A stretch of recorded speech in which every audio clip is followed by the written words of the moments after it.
સુરતમાં spa hotel સહિત જગ્યાઓ પર ભીસ વધતા કૂટણખાનાના સંચાલકો પર પતરાના એસી શેડમાં ગોરખધંધા કરવાનું હોવાનું સામે આવ્યું છે।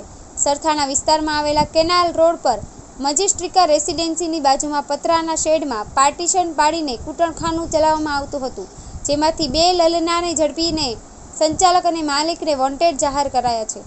પોલીસે કેનાલ રોડ પર મેજિસ્ટ્રિકા રેસિડેન્સીની બાજુમાં પતરાના શેડમાં રેડ કરી હતી।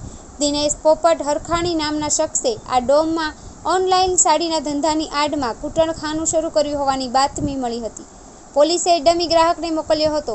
ડમી ગ્રાહક ડોમમાં ગયો તે સાથે જ તે શખ્સે ડોમને બહારથી તાળું મારી ચાવી નજીકના ગેરેજ પર મૂકી નાસી ગયો હતો। પોલીસે આ ચાવીની મદદથી તાળું ખોલતા અંદર એસી કેબિન સાથે ધમધમતું કૂટણખાનું મળી આવ્યું હતું। અહીંથી 2 ગણિકા પોલીસને મળી આવી હતી। યોગી ચોકનો દિનેશ હરખાણી છેલ્લા કેટલાક સમયથી આ ગોરખધંધો ચલાવી રહ્યો હતો।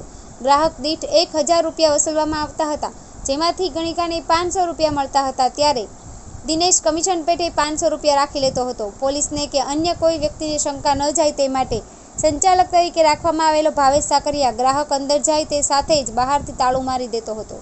પોલીસે અહીંથી કોન્ડોમ તથા 1000ની રોકડ કબજે કરી હતી।